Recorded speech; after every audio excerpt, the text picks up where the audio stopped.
All right, let's dive straight into a fascinating week in international trade and diplomacy. Mm-hmm. You flagged a really interesting set of articles looking at the latest U.S. tariff moves and the somewhat surprising news of talks with Iran. Yeah, quite a combination. Our goal, as always, is to cut through the noise and pull out the crucial insights for you, maybe even connect a few dots you hadn't considered. And what's particularly noteworthy is how these two seemingly distinct areas, trade and, well, high-stakes diplomacy, are unfolding simultaneously. Exactly. It really forces you to think about the underlying currents shaping global affairs right now. Absolutely. Let's start with these tariffs. We saw some pretty significant increases, especially on goods from China. Right. Some figures suggested it could go as high as 145%, though there's a temporary 90-day pause for other countries regarding these new reciprocal tariffs. That pause is key, yeah. And Treasury Secretary Bessent didn't hold back, describing China as the most imbalanced economy in the history of the modern world and the primary source of our trade challenges. That's a strong statement. It is, and it really underscores a core belief driving this administration's trade strategy. Which is? That historical trade imbalances, particularly with China, need a very assertive response. Mm-hmm. This framing of China as the central issue is definitely a recurring theme. Okay. Now, this idea of reciprocal tariffs, can unpack that a bit more. Sure. It's presented as a way to create a level playing field, but the way it's calculated seems, well, a bit unconventional. It's certainly a departure from traditional trade policy, and it's generated a lot of debate among economists. I bet. The basic aim is to balance trade deficits. The formula essentially looks at the difference between U.S. exports and imports of goods with a specific country. Okay. That difference is then used to calculate a potential tariff rate on goods from that country. Right. What raised eyebrows, though, is that even countries with whom the U.S. has a trade surplus in goods, like Australia. Even with a surplus? Yeah, reportedly received a tariff, a 10% one in their case. Huh. So, if our imports of goods from a country significantly outweigh our exports of goods to them, the tariff on their goods coming into the U.S. could go up. That's the fundamental principle, yes. And is this strictly about physical goods, not services? But the calculation, as outlined, takes the difference between the value of imported goods and exported goods. Okay. Divides it by the value of imported goods. Yeah. The result is then halved to determine the reciprocal tariff rate. Halved, right. And the focus is specifically on the trade of goods, not services. Got it.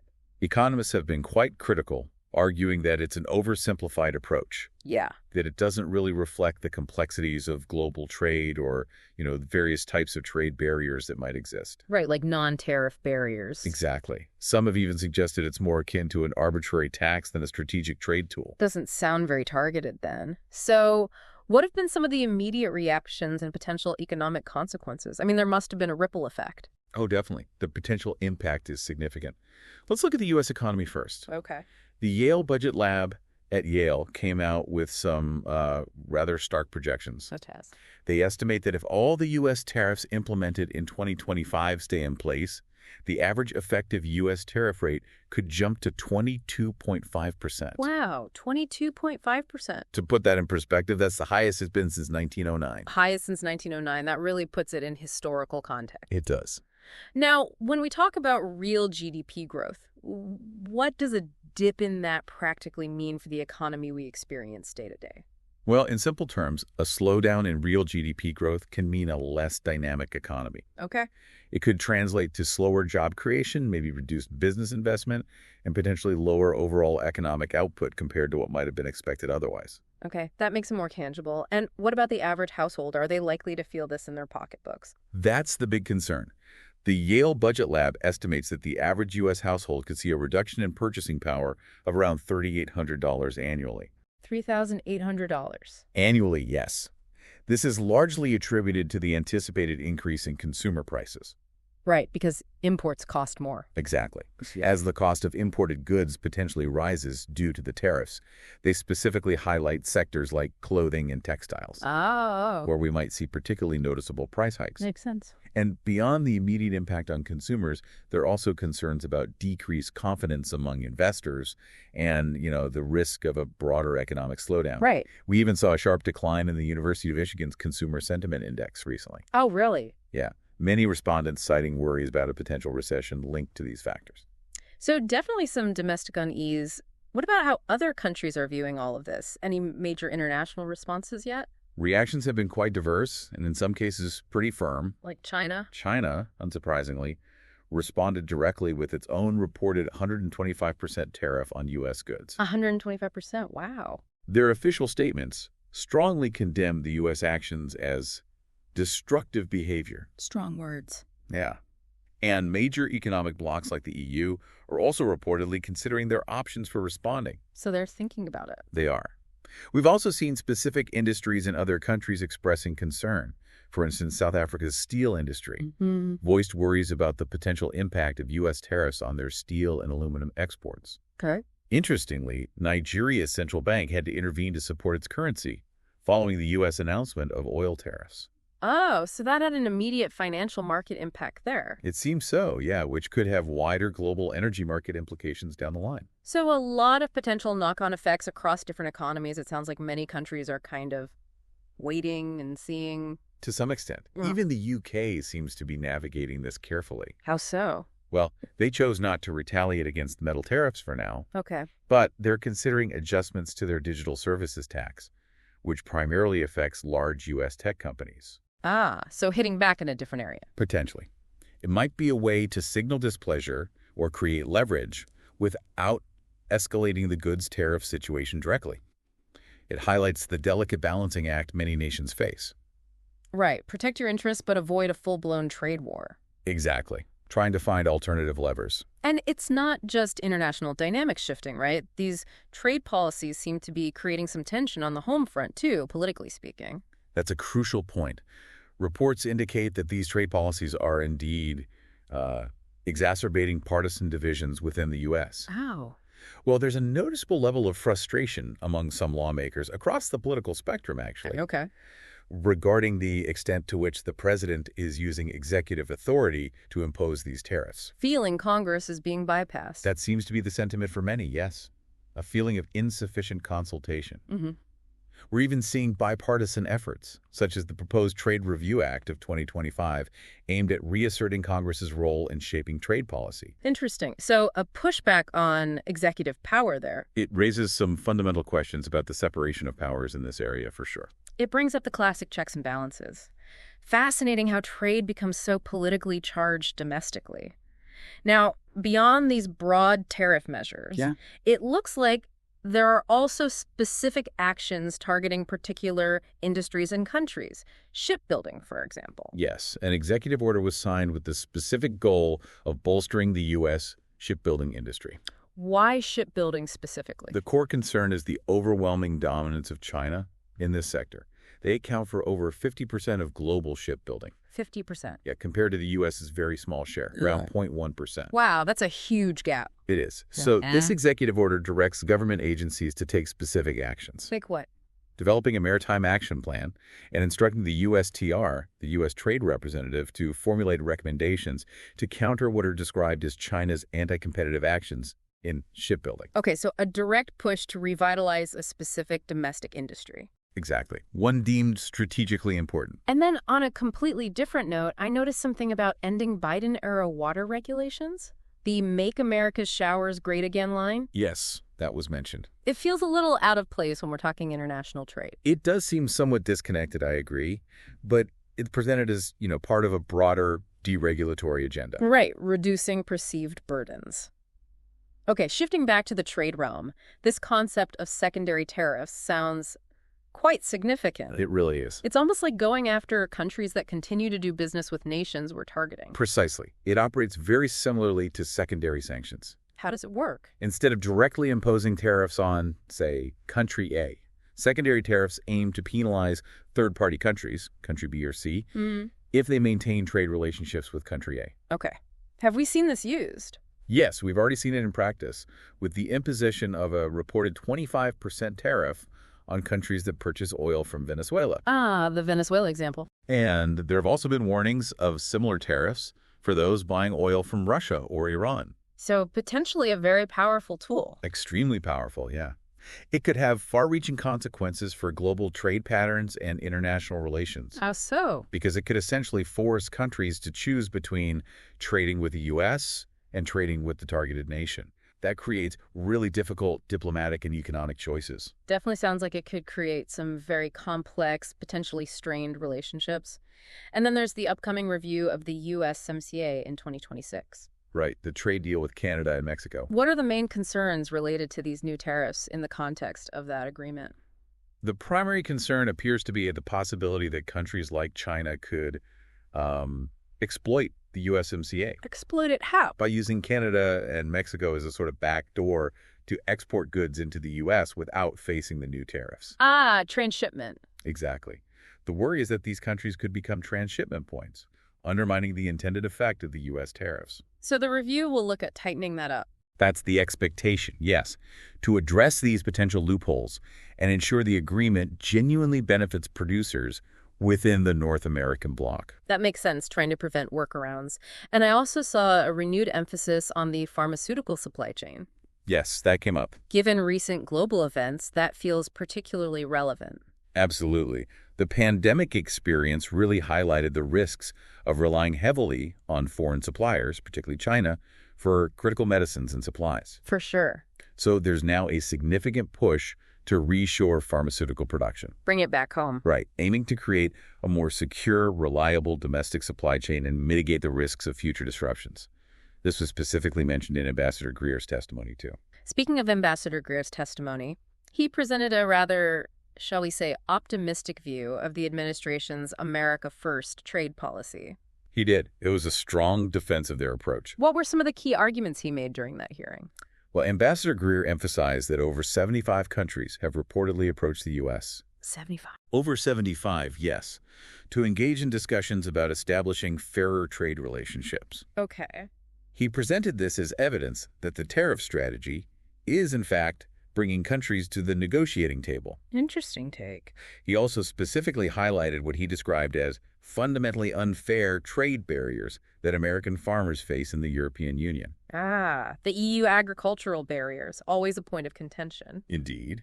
Furthermore, he underscored the importance of safeguarding America's leadership in digital trade. Right. And the overarching goal of enhancing the competitiveness of American businesses, both through access to open markets abroad and by encouraging reshoring. And did he mention jobs?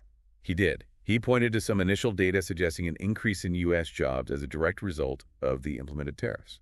So a strong defense, focusing on fairness, competitiveness, and citing some early positive indicators on jobs. That's the administration's perspective, yes. It's important to remember, though, that many economists have offered more cautious and sometimes critical assessments of the overall economic consequences, like that Yale study we mentioned. Absolutely. There are definitely differing views on the net impact. And finally, on the tariff front, it seems like not all goods are going to be subject to these new levies. Smartphones and computers got an exemption. That's right, a notable last-minute exception. Why do you think that is? Well, considering the deeply interconnected global supply chains for those products and their huge role in business and consumer markets, the exemption likely reflects concerns about potential massive price increases for consumers and major disruptions to key sectors if they were hit with tariffs. Makes sense. Okay, that gives us a pretty comprehensive look at the tariff landscape. Definitely a lot to process there. It certainly is. Now let's turn to the somewhat unexpected news of the U.S. engaging in talks with Iran regarding its nuclear program. Yeah, that raised a few eyebrows. It feels like a significant development given the recent history of tensions. What's the immediate background here? It was indeed a somewhat sudden announcement from President Trump. What did he say? He stated that the U.S. would be holding direct talks with Iran concerning its nuclear program starting this Saturday. Direct talks. That was his phrasing, yes. He also issued a rather strong warning to Iran, suggesting they would face great danger if these talks failed to persuade them to abandon their nuclear ambitions. Okay, carrot and stick maybe? And the response from Iran was a bit different, as I understand it. It was.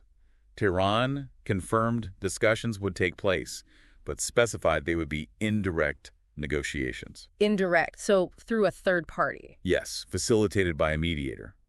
Oman, which has played that role in the past for U.S.-Iran communications, has been mentioned as a potential facilitator again. Interesting. So not quite direct talks yet. Seems not. Suggesting perhaps a more cautious approach from Tehran, or maybe just setting expectations?